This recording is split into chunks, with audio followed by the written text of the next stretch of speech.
Comment ça va YouTube? Bienvenue dans ce nouvel épisode du Choc des Tocs. Épisode 10, ça veut dire qu'il nous reste que 3 épisodes. D'ailleurs les gars, un truc qu'il faut que vous sachiez, il y a 100% en physique saison 3. Donc nous pour l'instant on a les droits que pour la saison 2. Mais ça veut dire, si la saison 2 marche bien avec vous, on va peut-être pouvoir enquiller sur une saison 3. Il y a Robert Whittaker, le combattant de MMA dedans. Si jamais vous voulez voir ça, s'il vous plaît Néné, donnez-nous les prochains droits à tous les shows coréens. Comme d'habitude on dit merci Néné dans les commentaires. Moins de blabla, bon appétit, c'est parti.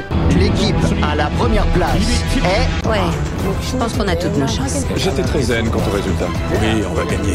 Oh non, non, non, non, toi. Oui, on va gagner. Il se battait pour la dernière place avec la 4e équipe. Cheon-Sok.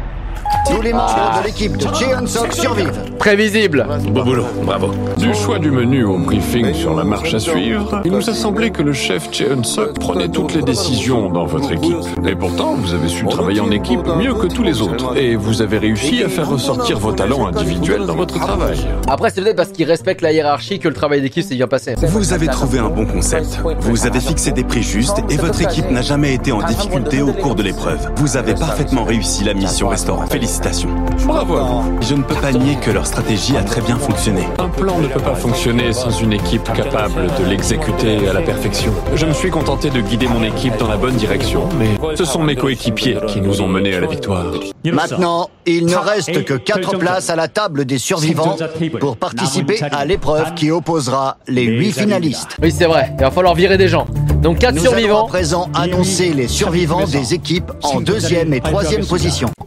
Donc c'est arbitraire. Parmi les restaurants arrivés en 2e et 3e position du classement, Laissez-moi vous dire tout de suite que c'est Faker et la meuf de la cuisine chinoise. Ce qui est fait est fait. On a fait de notre mieux. Je suis fier de mon équipe. le premier chef à survivre à cette épreuve est la chef Chang Ji-sun. Déjà, voilà, super.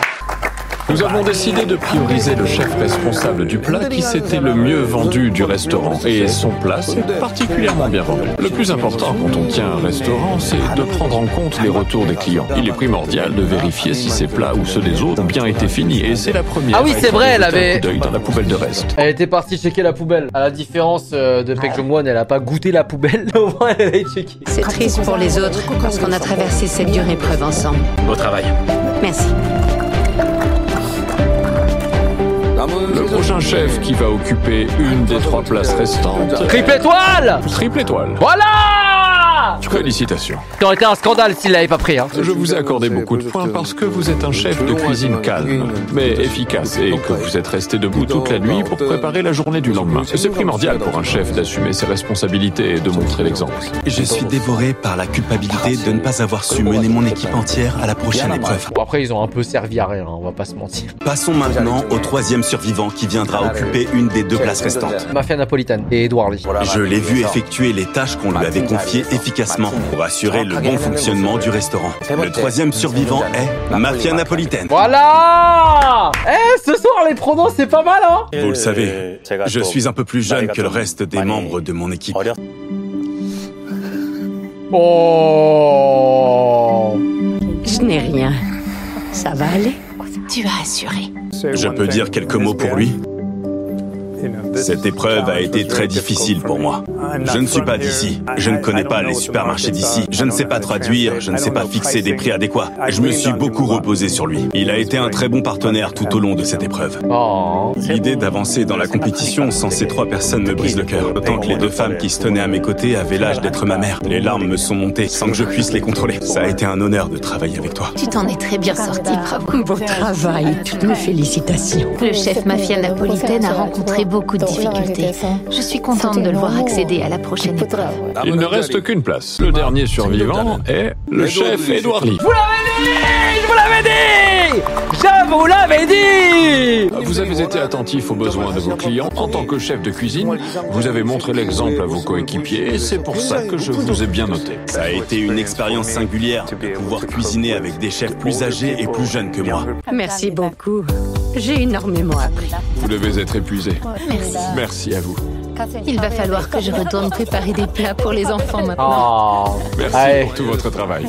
Allez, ça dégage. Très beau travail. Vous avez été excellent. Merci. Merci pour tout.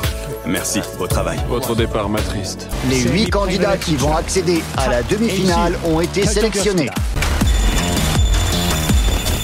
Et comme par hasard, il y a autant de cuillères noires que de cuillères blanches, hein. Oh là là, ils sont malins. Il s'agit là des 8 chefs qui ont été sélectionnés parmi 100 individus au départ. Je pense sincèrement que les 8 candidats restants ont tous leur place ici. Et maintenant, permettez-moi de vous présenter les 8 chefs finalistes de cette compétition. Le chef le plus célèbre de Corée du Sud, la cuillère blanche, tendre et charismatique à la fois, le chef Cheon-sok. Mais en vrai, il est fort, mais il est insupportable. Plus ça avance, plus il me casse les couilles. Le prochain survivant de notre top 8 est Triple étoile. le chef voté meilleur candidat par les candidats, la cuillère noire, triple étoile. Notre troisième candidat est la première chef célèbre de Corée du Sud, spécialisée en cuisine chinoise, la cuillère blanche, Chang Ji-sun. Notre quatrième candidat est un homme qui perd la tête en cuisine, la cuillère noire, le fou des fourneaux. Notre cinquième candidat a inventé l'expression coréenne omakase, la cuillère noire, Tata Omakase 1. Notre sixième candidat est le maître incontesté de la cuisine japonaise, la cuillère blanche, Chan Ho-jun. Notre septième candidat est le patron et le chef du bar à pâtes italien le plus convoité de Corée en ce moment, la cuillère noire, Mafia Napolitaine. Et enfin, notre dernier survivant dans le top 8, un chef qui a cuisiné pour les invités des dîners officiels de la Maison Blanche, la cuillère blanche, Edouard Lee. Je me rappellerai toujours de ces expressions. Il est tellement expressif, Edouard Lee, je l'adore. Et maintenant, parmi les 8 survivants présents, nous allons révéler combien d'entre eux seront sélectionnés pour participer à la finale. Bon, à la finale, 4, je dirais, non? Combien il en restera? Seulement 2 candidats. Oh la purge! Après, tu me diras, c'est logique, un duel au sommet. Les 2 meilleurs candidats qui accéderont à la finale seront sélectionnés à la suite de 2 épreuves. À l'issue de la première épreuve, le candidat qui obtiendra le meilleur score parmi les 8 candidats restants sera le premier candidat à accéder à la finale. Le thème de la première épreuve est « Cuisiner votre vie ». Qu'est-ce que ça veut dire? Notre vie? Comment ça, notre vie? Putain, le genre de sujet de dissertation de philosophie, t'as peur? Vous allez devoir concevoir un plat qui résume votre parcours de vie. Je vis à 100 à l'heure. Ouais, parce que tu vis, toi, ta gueule, tu vas faire un dim sum comme d'habitude. J'ai jamais pris le temps de réfléchir à ma vie. Nous allons noter leur talent de chef, évidemment, mais nous allons aussi évaluer le lien entre le plat et leur vie. Vous devrez imprégner votre plat de l'essence de la vie. En revanche, si un chef se raccroche à ce qu'il peut pour fournir une histoire touchante, ça va jouer en sa défaveur, parce que c'est moi qui juge et je déteste ça. Il n'y a plus de classe ou de hiérarchie entre nous maintenant. Il va faire des pâtes. Je vais les battre avec mes saveurs pour seule arme. Maintenant que j'en suis là, j'ai soif de victoire. Ce qui est sûr, c'est que le plus talentueux avancera. Que l'épreuve qui a pour thème « Cuisiner votre vie » commence. Bonne chance à tous. Et toi, quel est le plat qui résume le mieux ta vie? Il y en a trop. Et vous, les gars, c'est quoi le plat qui résume le plus votre vie? Moi, laissez-moi réfléchir. Les raviolis ou une soupe de nouilles au porc laquais? Oh, si je participais à l'émission, j'aurais beaucoup de mal à choisir un plat. Il y en a trop. Un plat qui a entraîné un tournant dans ta vie alors? Oui, il y en a, mais il y a aussi les plats qui sont associés à des moments difficiles de ma vie. Ils peuvent partir là-dessus ou sur leur meilleur plat vu que c'est sûrement celui qui les a forgés. On va devoir se mettre dans la peau de ces 8 chefs aujourd'hui. Comme si on vivait leur vie une C'est journée. ça. J'ai déjà remarqué une similitude entre le fou des fourneaux et le chef Chang Ho-jun. Ils ont tous les deux commencé avec une grosse quantité d'oignons. Je prépare un plat à base d'oignons pour l'épreuve d'aujourd'hui. C'est un plat qui défie les conventions du goût et des saveurs. J'espère que les juges m'accorderont des points. Je vise un plat à la bonne franquette. J'ai l'intention de faire un plat qui représente qui je suis à base d'ingrédients qui ont les mêmes caractéristiques que moi. Quand j'ai entendu le thème, un plat m'est tout de suite venu en tête. C'est le plat que je fais depuis plus de 20 ans. C'est le plat qui m'a permis de participer à cette émission. Oh! Quoi, c'est une soupe de nouilles? Je savais que je me devais de faire ce plat. Ma vie aux États-Unis a été l'époque la plus stimulante, la plus éprouvante et la plus formatrice de ma carrière de chef. Il travaille avec des ingrédients rudimentaires comparés aux autres. Il n'utilise presque rien. Je pense qu'il va faire un plat assez simple. Cheon-sok n'a que des pâtes et des balourdes. Ne me dis pas qu'il fait des pâtes à l'évongolais.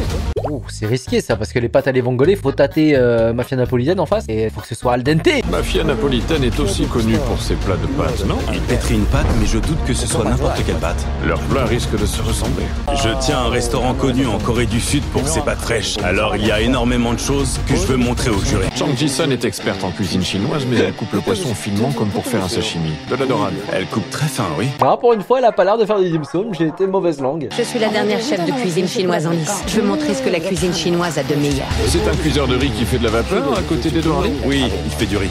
C'est inattendu, il fait pas un plat occidental. Aujourd'hui, j'ai décidé de préparer un bibimbap. Il va tellement se chier dessus. Pourquoi il fait des plats qu'il maîtrise pas? Ah, parfait. J'apprécie le degré de sérieux qu'ils ont quand ils cuisinent. Un chef n'est jamais mieux que quand il cuisine. À présent, il ne vous reste que 3 minutes. Le temps file.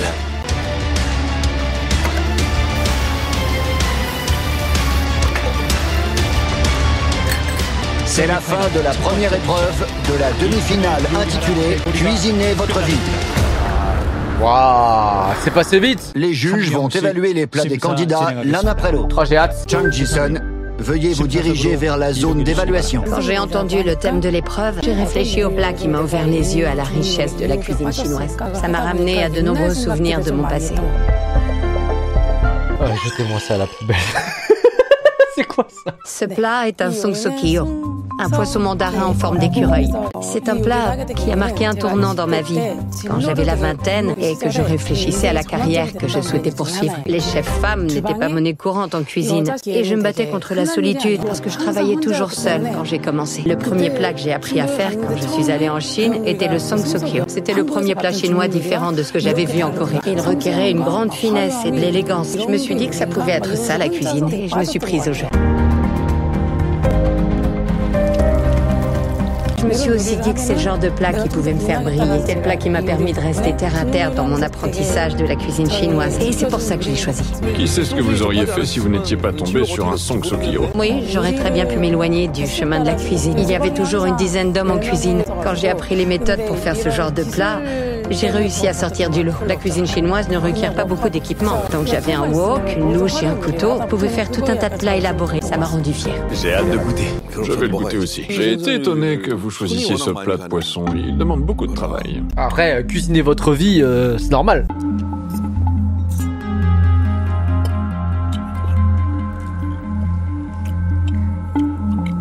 Qu'avez-vous mis dans la sauce? J'ai fait quelques ajustements. Dites-moi plus. Eh bien, normalement, il faut mettre de la sauce piquante, mais moi, j'ai fait flamber des piments dans de l'huile. Je les ai hachés et je les ai fait bouillir dans du doubangjiang épicé et du ketchup. Pour quelle raison avez-vous choisi cette nouveauté culinaire au profit de la méthode traditionnelle? Le plat est censé être apprécié pour son côté aigre-doux, mais je me suis dit que la personne qui allait le manger en entier aurait besoin d'un petit rappel pimenté. C'est pour ça que j'ai haché et fait bouillir des piments. Merci pour ce plat. Ok. Merci beaucoup. Alors sympa, mais il faut voir ce qu'ils ont fait les autres. Juge, veuillez à présent enregistrer le score obtenu par Chung Ji-sun. Ah, le noter sur 100, c'est large. Nous allons à présent annoncer le score obtenu par Chung Ji-sun. Oh putain, oh le stress. Ouh. Bon, comme d'habitude, le jeune, c'est un sociopathe, hein. 82. Avec les 87 points attribués par le juge Pek Jong-won et les 82 points attribués par le juge Han Sang-jae, Il a pas kiffé le ketchup dans la sauce, hein. Chung Ji-sun reçoit un score total de 169 points. Quand j'ai goûté le poisson, je me suis dit que j'aurais préféré que vous ayez choisi une sauce qui permette d'atténuer un peu l'odeur prononcée du poisson. Je trouve que vous n'avez pas su réguler le goût du poisson au sein de votre plat. Mais c'était néanmoins un bel effort. Ils sont pas un peu radins sur les scores? Un petit peu. Je viens de comprendre que c'est plus dur que je croyais. Oh non, Edouard Lee, avec son bibimbap américain. On dirait une tomate. Qu'est-ce qu'il a branlé? C'est quoi ce bibimbap? Il est complètement enroulé, frère, on dirait un pancréas. Et je joue la surprise. Non, non, mais là, c'est pas que la surprise, je joue la carte de la folie, en fait.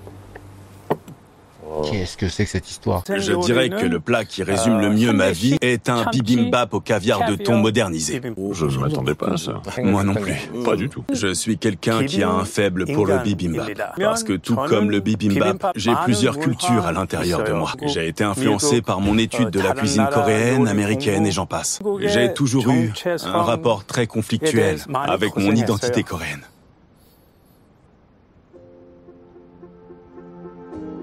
Suis-je américain? Ou alors plutôt coréen? Non, ce bâtard, il m'a eu, c'est bon, c'est bon, c'est bon. Toutes ces pensées se dissipent quand je me plonge à cœur perdu dans la cuisine. C'est une activité qui me permet de me détendre et de travailler dur pour créer une saveur unificatrice. C'est ce qui compte le plus pour moi, la saveur unificatrice. Non, il est trop chou, mais il a pas le droit, ça se fait pas de prendre par des sentiments comme ça. La première chose qu'on remarque dans un bibimbap, c'est la variété des ingrédients qu'il contient et les couleurs de ces ingrédients qui se mélangent pour créer une saveur commune. J'adore le bibimbap pour un tas de raisons. Je voulais reprendre ce plat relativement classique pour en faire un plat unique. J'ai fait le riz, tous les ingrédients du bibimbap avec l'œuf sont à l'intérieur. Je voulais faire quelque chose de nouveau, alors je l'ai roulé en boule. Je l'ai fait frire Pas mal. et je l'ai recouvert de thon cru. Oh, pas mal. Quand je vois un bibimbap, c'est moi que je vois. C'est un plat qui reflète ma vie d'une certaine façon et mon identité en tant que personne coréenne et américaine. Est-ce qu'on doit le mélanger? Non, vous pouvez le couper. Dans l'histoire, il me fait penser un petit peu à Pierre Sang. Son histoire, vous la connaissez peut-être pas, mais en gros, c'est un garçon coréen qui avait été adopté quand il était plus jeune, et donc il a grandi en France. Mais il y a aussi toute cette culture coréenne qu'il cherche constamment à remettre dans ses plats parce que c'est quelque chose qu'il a pas vécu directement, tu vois. Il ne s'est pas contenté de mélanger dedans. Vous avez préparé ça et vous l'avez fait frire? Pour la sauce, vous vous êtes inspiré du chogochujang, c'est ça? Oui, du chogochujang. Mais j'aime aussi beaucoup le goût de la périlla en poudre. Alors j'en ai ajouté pour apporter un goût de noix plus prononcé. Je le mange à la fourchette ou à la cuillère? Je perçois la crise d'identité, j'arrive un peu à comprendre. J'arrive à percevoir la crise d'identité. Mais ça va pas te dire ça. Mais c'est quoi ce fou? Vous voyez pas qu'il est en larmes devant vous? Vous avez dû vivre. Devant ce plat, je ressens aussi cette confusion.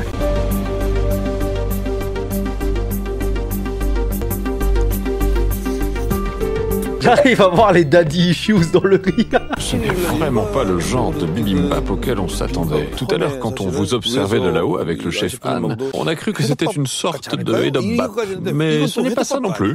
Non, c'est pas ça. En tant que chef qui a aussi vécu aux États-Unis avant de diriger un restaurant en Corée, je tiens à dire que c'est très risqué de décider de réinterpréter un plat qui est un plat absolument emblématique de la Corée du Sud. C'était un pari très risqué de votre part. Oh, il va tellement lui mettre une vieille note. Est-ce que les violons qu'il a sortis avant le plat, ça va suffire ou pas? Ou est-ce que juste ça va être un chien? La moindre erreur de jugement est susceptible de donner lieu à un plat rebutant. Mais je tenais vraiment à préserver l'identité du bibimbap, alors je m'en suis pas trop éloigné. Allez, le score.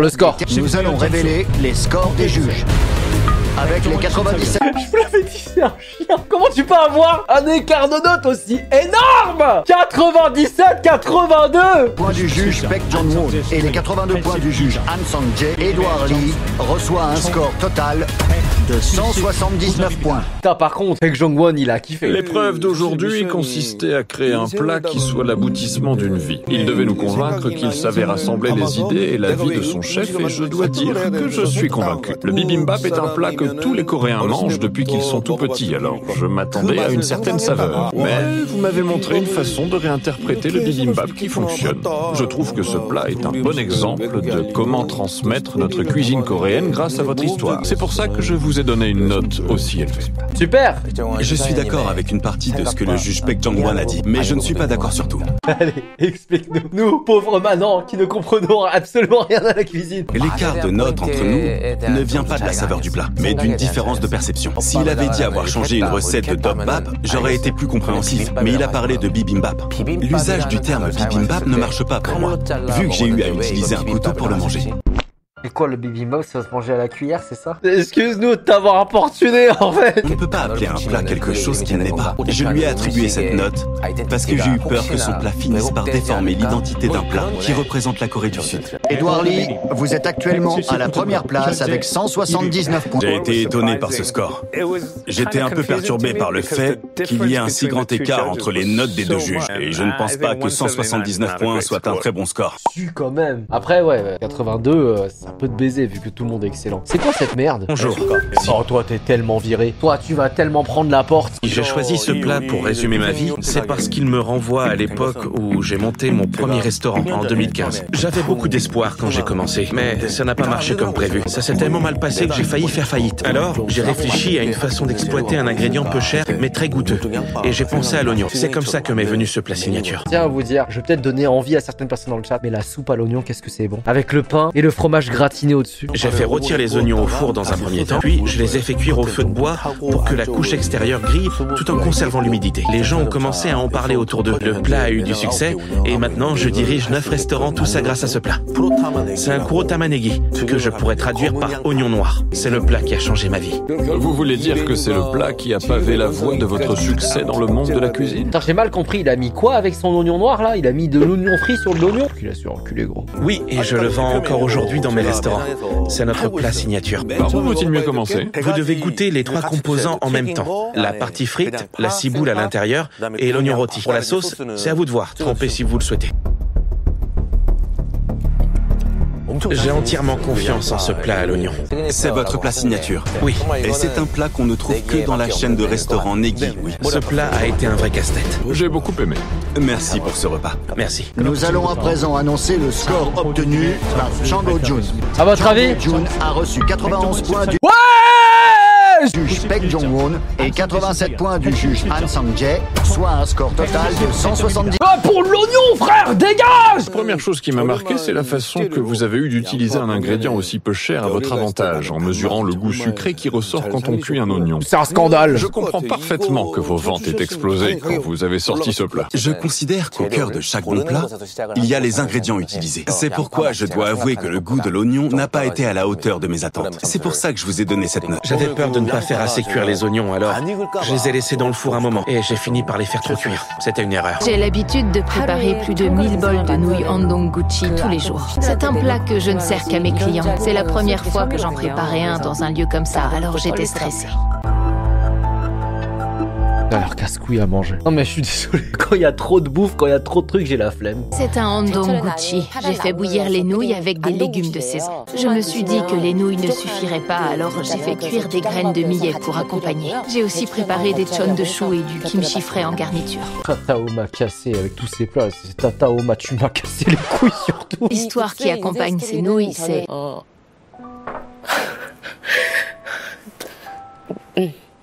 Quand j'étais petite, ma famille était relativement aisée. Mais nous avons connu des temps difficiles quand l'entreprise de mon père a fait faillite du jour au lendemain. Suite au choc, mon père a fait une hémorragie cérébrale. Oh merde. Oh non, je suis un enculé. Ah! Je vais pas sortir un Joker pareil là, on passait un bon moment. Oh, mon rôle c'est d'animer là. Merde, je suis un enfoiré, j'ai honte. Il est devenu paraplégique. Pour continuer à m'élever et à élever ces jeunes enfants, ma mère a commencé à vendre des nouilles sur un stand dans un marché. Quand j'étais à l'école, je détestais manger ces nouilles. Je pense que si je les détestais autant, c'est parce que d'une certaine façon, elles me renvoyaient à notre pauvreté. Avec le temps, ma mère a connu des complications liées à son diabète. Et elle s'est fait opérer. C'est à ce moment-là que j'ai appris à faire ces nouilles. Je n'avais pas le choix au vu des difficultés de ma mère. Au fil de ma carrière, j'ai rencontré quelqu'un, je me suis mariée, j'ai eu des enfants. J'ai réussi à économiser assez d'argent pour ouvrir un magasin et agrandir le restaurant. C'est grâce à tout ça que j'arrive à m'en sortir aujourd'hui, tout en m'occupant de mes parents et des parents de mon mari, et en achetant à mes enfants de la nourriture et toutes les choses qu'ils veulent. Tout ça, je le dois aux nouilles. Les nouilles que je détestais tant manger ont fini par devenir les plus grandes bienfaitrices de ma vie. Pour moi, ces nouilles sont une sorte de miracle. C'est le destin qui nous a réunis. C'est grâce à ces nouilles que j'ai eu les moyens de nourrir ma famille et que j'ai pu lui offrir une vie heureuse. Et c'est pour ça que c'est le plat que j'ai choisi aujourd'hui. C'est le plat qui résume ma vie. Goûtons-les avant qu'elle ne gonfle. Mais tu veux pas prendre un peu de temps sans d'évacuer la backstory? C'est quoi cette transition de chien? Oh, une très belle histoire, hein, mais mange-moi avant que ça rencontre. Les ascenseurs émotionnels cet épisode. Il a appuyé sur le bouton skip, j'avoue. Juge, veuillez à présent enregistrer le score obtenu par Tata Omakase. J'ignore ce que ça va me faire d'être noté sur ce plat. Nous allons à présent annoncer le score obtenu par Tata Omakase 1. Avec les 90 points du juge Baek Jong-won et les 85 points du juge Han Sang-jae, Tata Omakase 1 reçoit un score total de 175 points. Putain, il est radin, le jeune. Hein. Je ne saurais donner assez d'explications pour faire honneur à votre plat. Il est nuancé et offre une saveur profonde et saine. Il faut le goûter pour comprendre. C'est pourquoi je conseille aux gens d'aller dans votre restaurant ou où que ce soit pour découvrir l'existence de ce type de plat. Merci beaucoup. Merci pour votre travail. Ah, il n'y a pas d'explication, juste 85, apprendre à laisser quoi. Pour le moment, Edouard Lee est toujours en tête avec un score de 179 points. Ouais, le fou du fourneau. Je voulais leur montrer qui j'étais. Si je suis là, c'est pour faire ce que je veux. Alors je compte bien miser tous mes jetons sur moi. Il me fait penser à Shoji Akimichi. Voilà, c'est dit, il me rappelle Shoji Akimichi. Le plat que j'ai préparé aujourd'hui est une soupe à l'oignon faite avec des oignons biscornus. Bon, oh, on parlait d'une soupe à l'oignon, les gars. C'est un plat très simple en fait, mais qui requiert un temps de préparation assez long. Il faut d'abord faire sauter les oignons jusqu'à ce qu'ils soient tellement caramélisés que ça forme une compotée. Ensuite, il faut ajouter un mélange d'alcool et de bouillon et faire bouillir le tout. Puis, on dispose tout dans un pot en terre coréen et on ajoute du fromage. Et je fais chauffer jusqu'à ébullition pour une cuisson parfaite. Ça a l'air délicieux. Je suis moi-même un individu biscornu. À cause de mon regard perçant, de mon apparence intimidante et de mon visage agressif par nature, j'ai toujours été très mal compris. Des gens sont même allés jusqu'à dire que j'avais l'air d'un délinquant et que j'avais des problèmes de comportement. Et ça m'a profondément blessé. Même quand je dirigeais un restaurant, je devais me confronter à des gens qui disaient « Je ne veux pas que ce chef m'explique mon plat ». Et je me demandais constamment pour qui je faisais tout ça. Quand on nous a demandé de créer un plat qui représentait notre vie, j'ai voulu montrer à tout le monde qui j'étais vraiment au fond de moi. Lui, il a inventé son histoire. Comment ça, ton regard sombre, ton attitude intimidante? Qu'est-ce que t'es en train de me pondre? Prenez cette soupe à l'oignon par exemple. Si j'ai choisi des oignons biscornus, c'est parce qu'ils ont la même saveur et qu'ils contiennent les mêmes nutriments que les oignons normaux. Mais qu'ils sont tout de même rejetés parce qu'ils sont laids. Oh ta gueule! Oh! Oh l'excuse de merde! C'est on dirait les mecs qui essayent de brownir un exposé alors qu'ils ont pas taffé. Au premier coup d'œil, ce plat va peut-être vous sembler brûlant et un peu brut de décoffrage comme le pot en terre dans lequel il est servi. Les autres ils ont tous des histoires de fous, lui il me parle d'un oignon rejeté, mais va te faire enculer gros! C'est quoi cette histoire? Mais après une bonne cuillerée, c'est un plat qui chauffe les corps et apaise les âmes. Je tenais à servir ce plat pour que tout le monde me voie tel que je suis vraiment. Je veux montrer que je prends la cuisine au sérieux et que je ne suis pas celui qu'on croit. Je suis un oignon biscornu. Mais ce dont vous parlez, le regard perçant, l'attitude, etc., ce sont des choses que vous êtes en mesure de corriger. Il ne s'agit pas des traits avec lesquels vous êtes né, alors pourquoi ne pas les changer? Croyez-moi, j'ai essayé mais j'ai pas pu. Impossible. Vous faites peur sur cette photo par exemple? Oh, ça va hein? Je dois avouer que vous faites peur. Oui, cette photo, moi aussi. Je sursaute de temps en temps quand je me vois, alors je comprends. Vous savez sourire et rire. Vous êtes beau quand vous souriez. Je m'en sors bien quand je souris. Il a l'air tout doux comme ça. Continuez de sourire enfin. Vous aviez la solution depuis le début. Je suis admiratif de la façon que vous avez de vous perdre dans votre cuisine. Vous vous donnez à fond et ça m'a toujours inspiré de vous regarder cuisiner.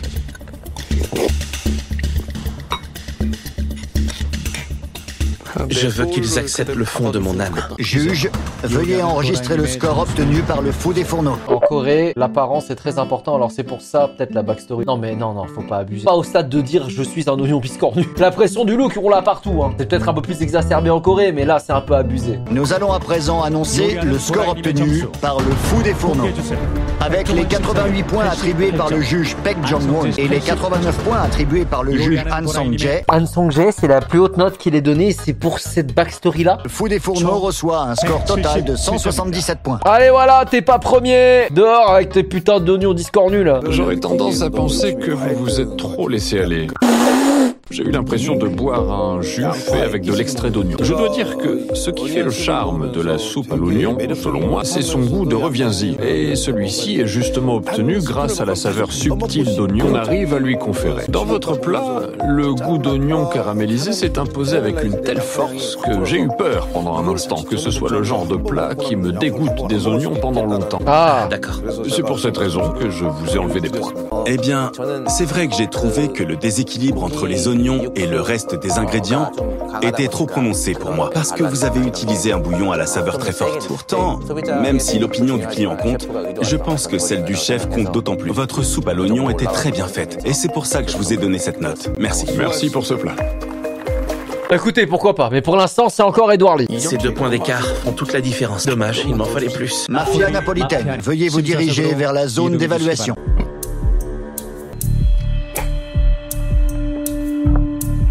Aujourd'hui, je vous ai préparé des pâtes au keguji. J'ai choisi ce plat parce que c'est dans ce plat que réside l'histoire de ma relation avec ma grand-mère. Quand j'étais petit, mes 2 parents travaillaient. Alors j'ai été élevé par mon arrière-grand-mère. Et le plat qui m'a le plus marqué de cette époque était le keguji. C'est une spécialité locale du Chongcheongnam-do. Et c'est une soupe obtenue en faisant bouillir des ingrédients tels que des restes de ketjang de crabe, du chou, du dejang et du ganjang.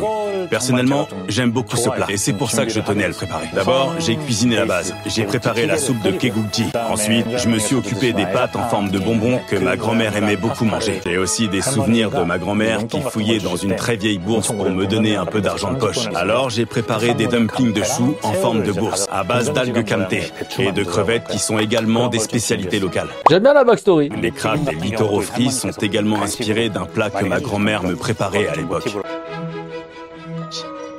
Quelle est la base du bouillon? Le bouillon vient du kegugji. En tant que chef de cuisine gastronomique italienne, je voulais intégrer des éléments traditionnels à mon plat. C'est pourquoi j'ai fait chauffer le bouillon dans une cafetière italienne lors de la préparation. Selon moi, l'élément le plus important d'un kegugji est sa forte odeur. J'ai longuement réfléchi à la meilleure façon d'infuser ça dans mon plat. Oh, attendez, vous avez vu la réaction du jeune là? Attention, on pourrait être étonné par sa note là peut-être. Et je me suis rabattu sur de l'extrait d'anchois italien que j'ai disposé ça et là dans mon plat. Ce plat est une interprétation personnelle du goût que j'associe aux précieux souvenirs que j'ai de mon arrière-grand-mère.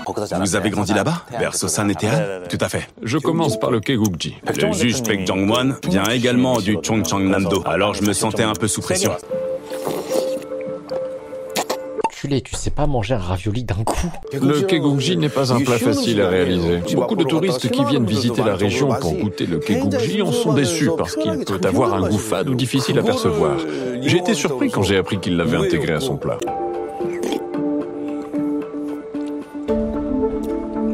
J'ai l'impression qu'ils vont kiffer. Les juges avaient l'air d'apprécier son plat. Ils en mangeaient une grande quantité. Ils l'appréciaient. Le kegugji est un plat très obscur. Alors je tiens premièrement à vous féliciter d'avoir fait le choix courageux de l'avoir fusionné avec votre plat de pâtes pour honorer les souvenirs que vous avez de votre arrière-grand-mère. Une grand-mère et un chef. Il n'y a pas de meilleure recette. C'est exactement ça. Mais vous n'avez utilisé que du kegugji ou vous avez ajouté d'autres fruits de mer pour que ce soit encore meilleur? J'ai tenté de recréer les saveurs que j'avais en tête du mieux possible. Et pour ce faire, je me suis retenu d'utiliser des ingrédients trop sophistiqués. Ce qui m'importait le plus, c'était de rester exclusivement sur des ingrédients de Toan et de Sosan, comme le plat vient de là-bas. S'il avait choisi d'ajouter des ingrédients coûteux pour donner un côté élégant à son plat, ça se serait retourné contre lui. Il a fait le choix conscient de laisser ses ingrédients de côté et ça prouve qu'il savait ce qu'il faisait. C'est un plat qui mérite des éloges. Oh là là là là là là là là, oh là là là là là là là là. Mais quelle note va-t-il avoir? Nous allons à présent annoncer le score de Mafia Napolitaine. Je vise la première place et mon plat peut m'emmener. Avec les 92 points du juge Baek Jong-won et les 90 points du juge Han Sang-jae, Mafia Napolitaine reçoit un score total de 182 points. Non, il est chaud. Non, non, non, il est chaud. Avec cette note, Mafia Napolitaine prend la tête du classement. Attendez de voir triple étoile, les gars. Quand on conçoit des plats, on a toujours une marge de progression, même s'ils nous semblent être parfaitement exécutés. C'est pourquoi je ne mettrai pas plus de 90 points à mes propres plats. Alors d'un côté c'est élogieux, de l'autre côté ce bâtard il note sur 90 quoi. Comme les profs qui disent non mais chez moi vous aurez jamais 20, vous aurez 18 max. Mais en termes de goût, c'est objectivement un très bon plat qui témoigne d'une certaine retenue et qui met en valeur les ingrédients. C'est pour ça que je vous ai donné cette note. Malgré son jeune âge, j'ai vu qu'il avait saisi la beauté qui vient avec la cuisine. Il a fait preuve d'une grande finesse en tentant de reproduire l'image chaleureuse de sa grand-mère. Je lui ai donné 90 points, la note parfaite selon moi. Ça allait arriver tôt ou tard, quelqu'un allait avoir une meilleure note, mais on verra si sa note à lui va rester la meilleure, parce que les chefs restants sont très doués. Ah oui, oui, oui, oui, oui, oui. Possible que quelqu'un réussisse encore à battre son score. Triple étoile, veuillez vous diriger vers la zone d'évaluation. Allez, faker! Allez, mon pote. Allez, allez, allez. Eh bien, ça c'est un beau plat. Bah! Eh Je bah! dois beaucoup au plat que j'ai préparé aujourd'hui. Il m'a aidé à tenir bon contre vents et marées. À l'époque, j'étais en pleine crise d'identité. Je me demandais quel genre de mentalité et d'attitude adopter au travail. Et j'ai regardé le documentaire avec le chef Corrilli. Et je me suis dit, c'est là-bas que je devrais aller travailler. Que fait-il ces temps-ci? Il travaille au restaurant Benu. C'est un jeune chef légendaire aux États-Unis. C'est le premier Coréen à avoir reçu 3 étoiles au Michelin. Ok. C'est pour ça que je suis allé aux États-Unis. J'ai pu faire un stage là-bas et travailler avec lui. Après ça, je suis rentré chez moi. J'ai commencé à dormir moins et à travailler plus dur pour survivre, comme vous pouvez le voir dans ce carnet.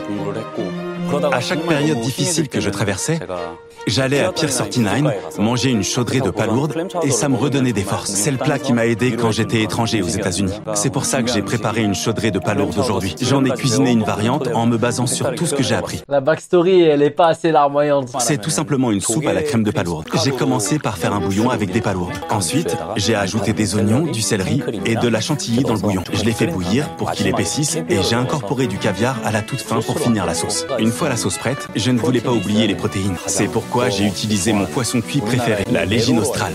qu'on appelle aussi le meru en Corée. En résumé, j'ai plus ou moins transformé une chaudrée de palourde, qui est un plat typique des États-Unis, en un plat gastronomique. Au-delà du goût, je voulais qu'il remarque les détails de préparation. Il nous a dit qu'il avait préparé un plat gastronomique, ce qui veut dire que je devais m'intéresser aux moindres détails pour qu'il convienne à un plat de ce standing. Les cubes faisaient-ils 1 ou 3 mm carrés?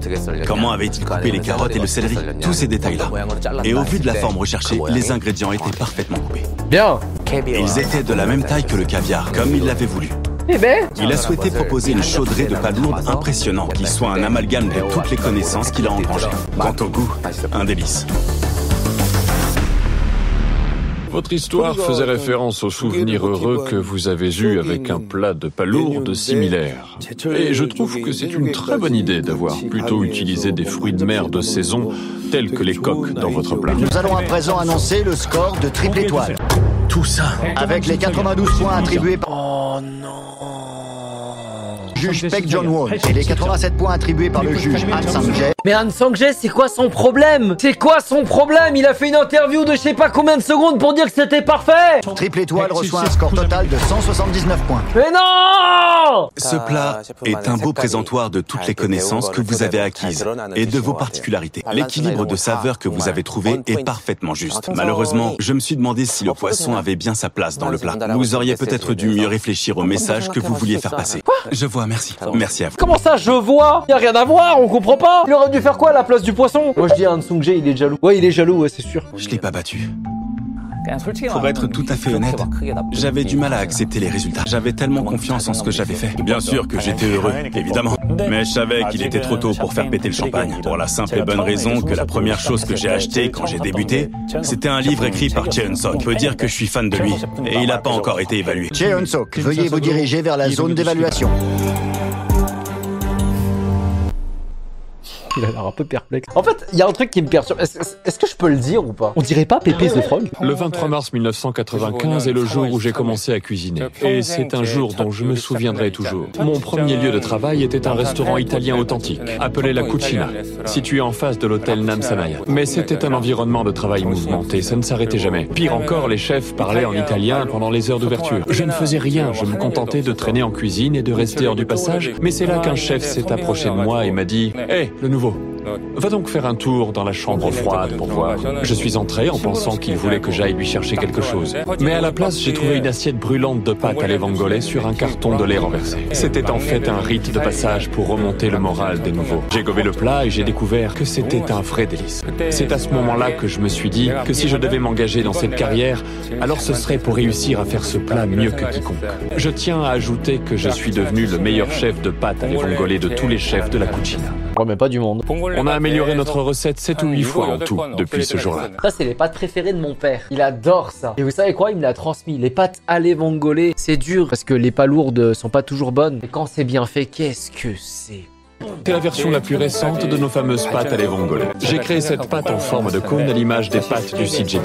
J'aime le CJB parce que quand on en arrache un morceau, il y a des parties fines et épaisses. C'est un plat modeste, mais il contient différentes textures qui permettent de faire tout un tas d'expériences. Utiliser de l'huile classique pour préparer ce plat semblait fait et refait, alors que moi j'avais bien l'intention de faire du neuf. Donc j'ai utilisé du beurre pour lui donner un côté plus crémeux. Je considère que les pâtes à lait vongolais est le plat que je fais le mieux. Voici donc mon tout premier plat signature.